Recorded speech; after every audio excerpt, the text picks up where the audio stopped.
Huh. I was going to talk about this one. Let's go talk about this one.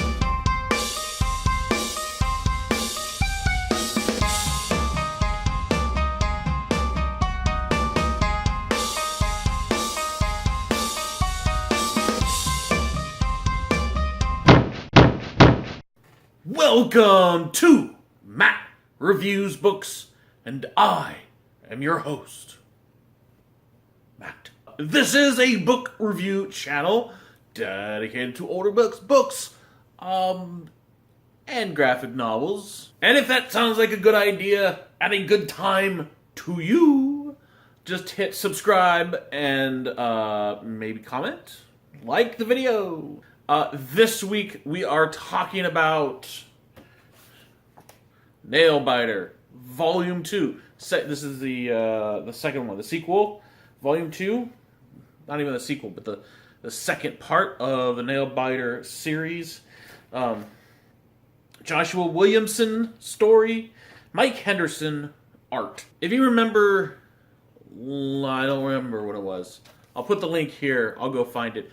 But if you remember, I read this last year, and I wrote it, and it really stuck with me. I wanted to go find the other one, and I did. I found number 2. I think there's 4 in this series. Let's get into it, shall we? Let's get into the synopsis.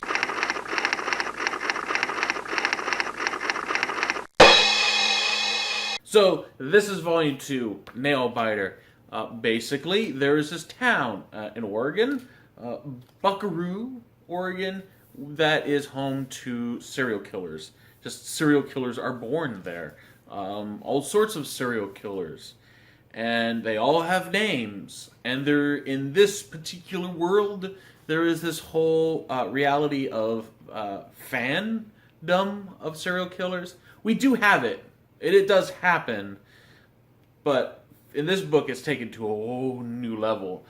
And this has one of the big stories is this FBI or DEA federal agent trying to track down his partner or is a friend of his in this town who's coming to find out what was going on with all these serial killers. The main suspect, who I don't think is probably going to surprise you, is a serial killer. Which brings us to thoughts.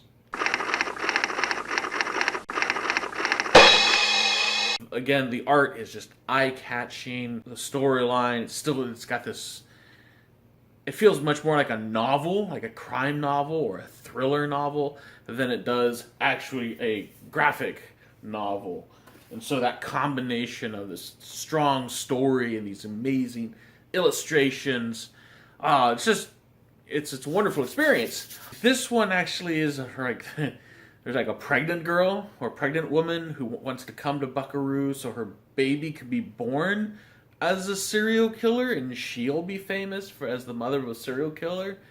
It's weird. Brian Michael Bendis shows up, of all people. If you don't know who he is, go look him up. He's a comic book writer, illustrator. He's working I think currently he's working with DC. He worked for a lot of years with Marvel. He's worked with Image. There's a certain whimsy about the serial killers in here. And there's this sort of this macabre humor. It's like a black humor. That's pretty much it. That, I should write down what I'm about to say because there was something else. Until next time. Bye.